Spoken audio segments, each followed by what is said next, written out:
जय हिंद दोस्तों। स्वागत है आपका हमारे यूट्यूब चैनल 92 एडू पर। तो आज का हमारा तो टॉपिक है बहुत ही ज़्यादा मोस्ट टॉपिक कैंटिलीवर। ये सेकेंड यूनिट का, हालांकि सेकेंड यूनिट हमारी ख़त्म हो गई थी, लेकिन ये टॉपिक हमारा कुछ टॉपिक्स हैं जो उसके छूट गए थे, उनमें से एक ये है बहुत ही ज़्यादा मोस्ट। तो इसे हम फिर से पढ़ा रहे हैं, इसे अभी पढ़ा नहीं लेकिन इसे हम पढ़ा रहे हैं। जो छूट गई सेकेंड यूनिट उसे हम पढ़ा रहे हैं, उसका ये छूटा हुआ टॉपिक। तो ये सेकेंड यूनिट का अगर कहें तो सबसे ज़्यादा मोस्ट टॉपिक यही है सेकेंड यूनिट में। तो चलिए इसे आज शुरू करते हैं हम। तो सबसे पहले जान लेते हैं कैंटिलीवर कहलाता क्या है। कैंटिलीवर होता है एक दंड। जैसे ये दीवार है मान लो, तो इसमें एक दंड ऐसे ऐसे बांध दिया। तो कैंटिलीवर एक ऐसा क्षैतिज दंड होता है जिसका एक सिरा किसी दृढ़ आधार से कस दिया जाता है और दूसरे पर भार लटकाया जाता है। तो इसको भार लटकाए यहाँ कहीं आगे, जैसे इस प्रकार से ये है, ये दृढ़ आधार सिरा ए, इससे कस दिया गया है और इस पर भार लटकाया गया है, डब्लू भार। ये कोई डब्लू भार लटकाया गया है जिसकी वजह से ये इतना झुक गया है। तो इसे कहते हैं कैंटिलीवर कहते हैं इसे। हाँ, तो कैंटिलीवर तो हमने पढ़ लिया। अब हमें इसमें निकालना क्या है, हमें इसमें करना क्या है। तो हमें निकालना है इसमें बी सिरे का झुकाव, कितना झुकाव हुआ, डेल का मान निकालना है हमें इसमें। तो चलिए इसे शुरू करते हैं। तो सबसे पहले हम जान लेते हैं चित्र के बारे में। चित्र में ये सिरा ए है जो कि एक दृढ़ आधार से कसा हुआ है और दूसरा सिरा बी है। इस दंड का एक दंड है जिसका एक सिरा ए है, दूसरा बी है। ए दृढ़ आधार से कसा हुआ है और बी पर भार लटकाते हैं, डब्लू भार लटकाते हैं, जिसकी वजह से यह बी डैश तक पहुंच जाता है। और इस दंड की लंबाई है एल, बिंदु ए से बिंदु पी तक की दूरी है वाई, और यहाँ से पी से बी तक की दूरी है L minus x. L minus x, तो ये इतना बचेगा। तो चूंकि हम जब इस दंड में जब हम भार लटकाएंगे, दंड का भी कुछ भार होगा जिसकी वजह से पहले से ही कुछ झुकेगा नीचे की ओर, लेकिन इस कंडीशन में हम दंड के भार को नगण्य मानते हैं। सिर्फ उसका ये डब्लू जो भार है उसे बस मानते हैं, दंड के भार को हम नगण्य मानते हैं। तो सबसे पहले क्या करना है, ए से एक्स दूरी पर, बिंदु पी है। इस बिंदु पी पर इस भार के कारण बंकन आघूर्ण निकालना है। ए से एक्स दूरी पर बिंदु पी पर भार डब्ल्यू के कारण बंकन आघूर्ण। बंकन आघूर्ण क्या होता है? बंकन आघूर्ण होता है डब्ल्यू भार गुणे एल माइनस एक्स। जहां पर ये मुड़ रहा है एंड इसका, वहां तक की दूरी एल माइनस एक्स, तो W into L minus x.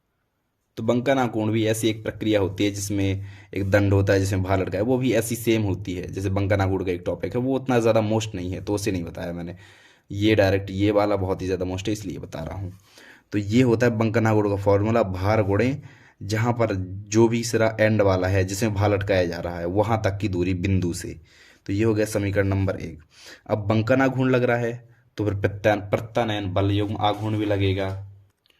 क्योंकि जब छड़ मुड़ी हुई होती है हमारी तो इसमें लगता है प्रत्यानयन बल युग्म आघूर्ण जो इसे सीधा करने का प्रयास करता है। तो इस कंडीशन में माना हमने कि यंग प्रत्यास्था गुणांक, मैंने एक वीडियो में बताया है यंग प्रत्यास्था गुणांक के बारे में।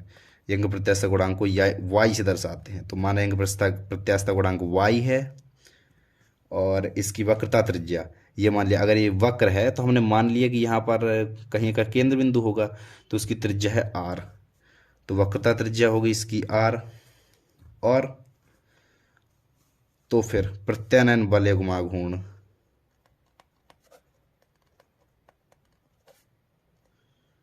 ये क्या होगा? ये होगा वाई आई अपॉन आर। ये भी एक सूत्र होता है, ये पीछे सब है, ये वाई आई अपॉन आर, ये दोनों सूत्र देखो, ये बंकन आघूर्ण का होता है, ये होता है प्रत्यानयन बल युग्म आघूर्ण का। ये दोनों सूत्र होते हैं। तो चूंकि हमारा बंकन आघूर्ण लगता है नीचे की ओर, प्रत्यानयन बल युग्म आघूर्ण ऊपर की ओर लगता है।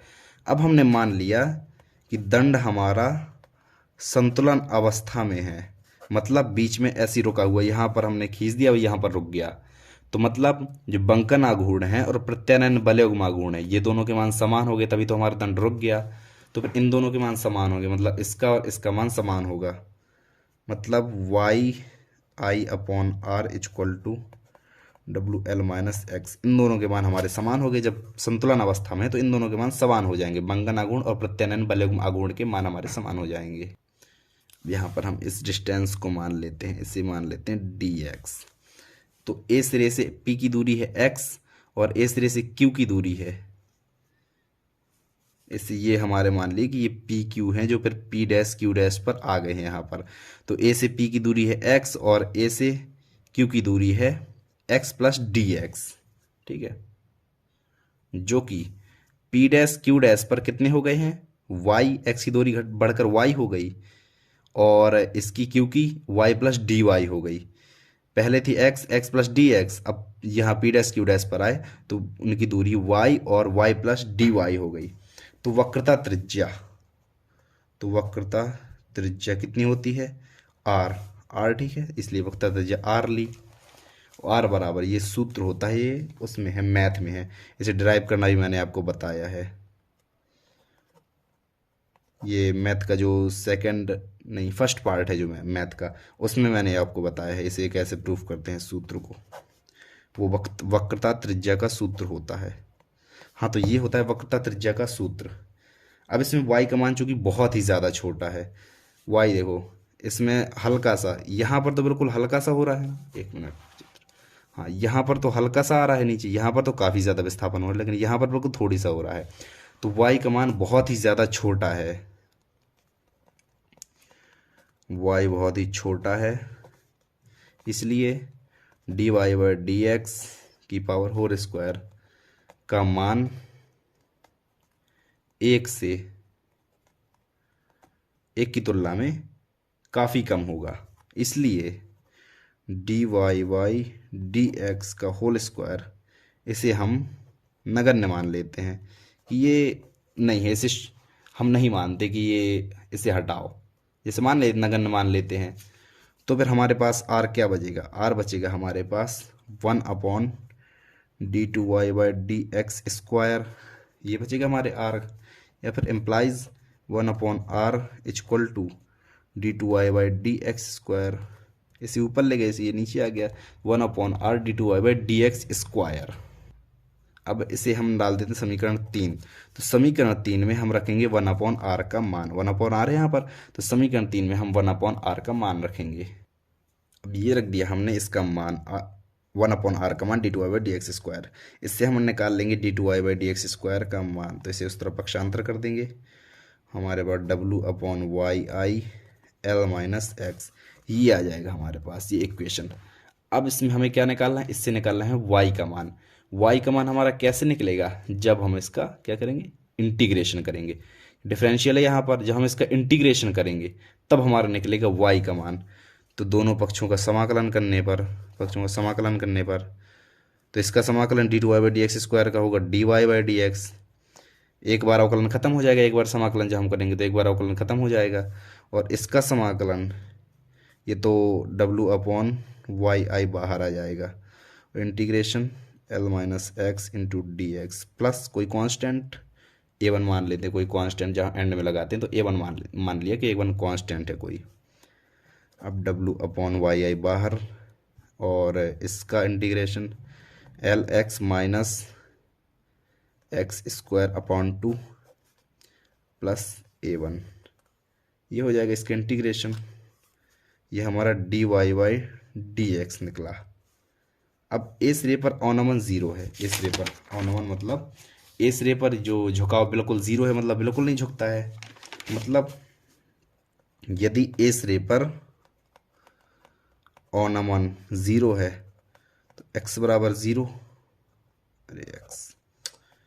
x बराबर 0 पर y बराबर 0 होगा।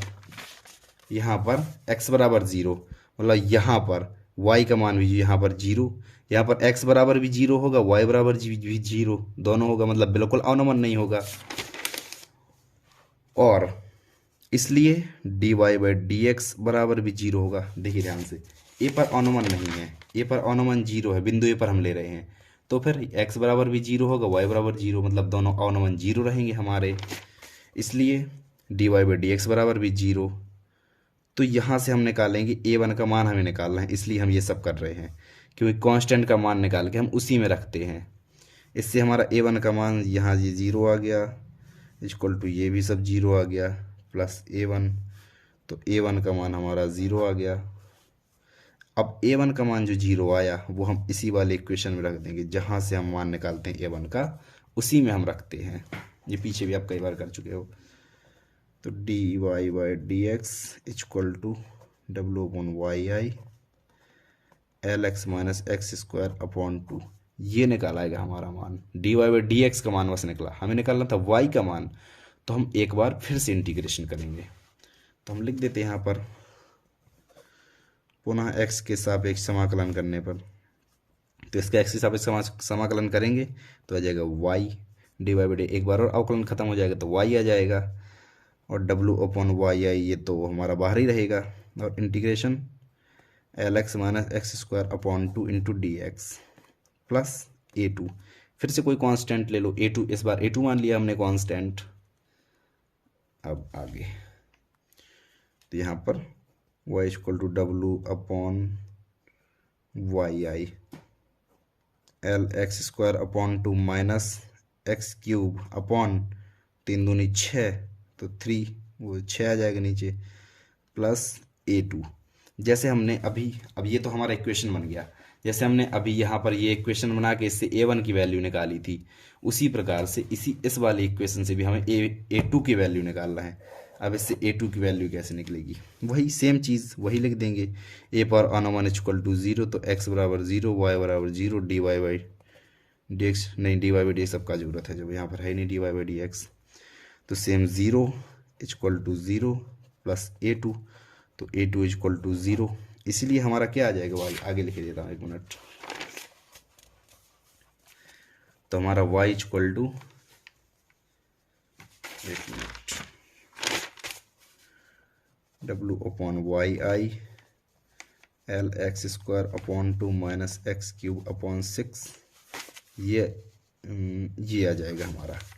ध्यान से देख लो, ये आ जाएगा क्योंकि a2 की वैल्यू तो प्लस 0, 0 हटाओ उसे। यहाँ से देख लो हमने क्या कर दिया, यहाँ से हमने निकाला a2 का मान। a2 का मान कैसे निकाला, यदि a पर अनमन 0 है तो x और y भी 0 होंगे, और x y 0 होंगे, तो इस वाले समीकरण में हमने x y रखे जिससे हमें a2 का मान भी 0 मिल गया, और a2 का मान जो हमें 0 मिला वो फिर से इसी वाले इक्वेशन में हमें पुटअप कर देना है। तो इस प्रकार से हमें y की जो वैल्यू है, y की वैल्यू ये मिल गई हमें। अब इसके बाद देखो हमें निकालना क्या है, हमें निकालना है बी सिरे पर झुकाव।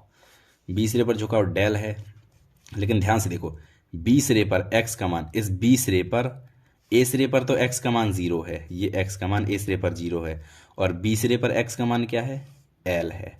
ध्यान से देख लो, बी सिरे पर झुकाव निकालना है तो बी सिरे पर x का मान l है, मतलब लिखेंगे बी सिरे पर x बराबर l, y का मान क्या है, y का मान यहाँ थोड़ी सा है, हल्का सा, और यहाँ पर y का मान क्या है, रो, यहाँ पर नहीं रो नहीं डेल, यहाँ पर हल्का सा है y, और यहाँ पर पूरा y का मान है डेल, तो y इक्वल टू डेल। अब y x equal to L, ये समझ में आ गया होगा, x equal to L, Y equal to del, इन दोनों के मान जो है इस उपरोक्त समीकरण में हम रख देंगे। तो y का मान हमने डेल रखा, और w अपॉन वाई आई यहाँ पर l रखा, तो l cube upon 2 minus l cube upon 6, तो इससे हमें डेल का मान मिल जाएगा w l cube upon 3y/i। ये होता है हमारे कैंटिलीवर के लिए जो झुकाव का समीकरण, जितना भी उसमें डेल का मान होता है, मतलब b कितना झुकेगा वो इन चीज़ों पर, इतनी चीज़ों पर निर्भर करता है वो मान। ये होता है हमारा मेन समीकरण, मेन इक्वेशन जो होता है कैंटिलीवर का, वो होता है। सबसे पहले हमें क्या करना है, सबसे पहले बंकन आघूर्ण प्रत्यानयन बल एवं आघूर्ण दोनों निकाल लेना है, दोनों को बराबर करना है, और r से जो वक्रता त्रिज्या का फॉर्मूला होता है उससे हमें निकालना है d2y by D x, d2y by D X square का मान हमें लिखना है इसमें, समीकरण जिसमें बराबर किया उसमें रखना है 1/r, और जैसे ही हमने 1/r किया तो d2y by D X square का वहाँ से मान निकालो और उसे 2 बार इंटीग्रेशन कर दो। 2 बार इंटीग्रेशन करने के बाद बी सिरे के लिए हमें x बराबर एल और y बराबर डेल रख देना है, जिससे हमें डेल की वैल्यू प्राप्त हो जाएगी। तो ये वाला जो है ये सेकेंड यूनिट का सबसे मोस्ट क्वेश्चन है। तो इसे आप अच्छे से रेडी कर लीजिए और इस वीडियो को हम यहीं पर एंड करते हैं। मिलते हैं कुछ और इम्पोर्टेंट्स वीडियो के साथ, और ये अपने दोस्तों को भी भेज दीजिए इस लिंक वीडियो की, ताकि वो भी देख पाएँ। और गाइस वीडियो को एंड करते हैं। Thank you so much, bye bye.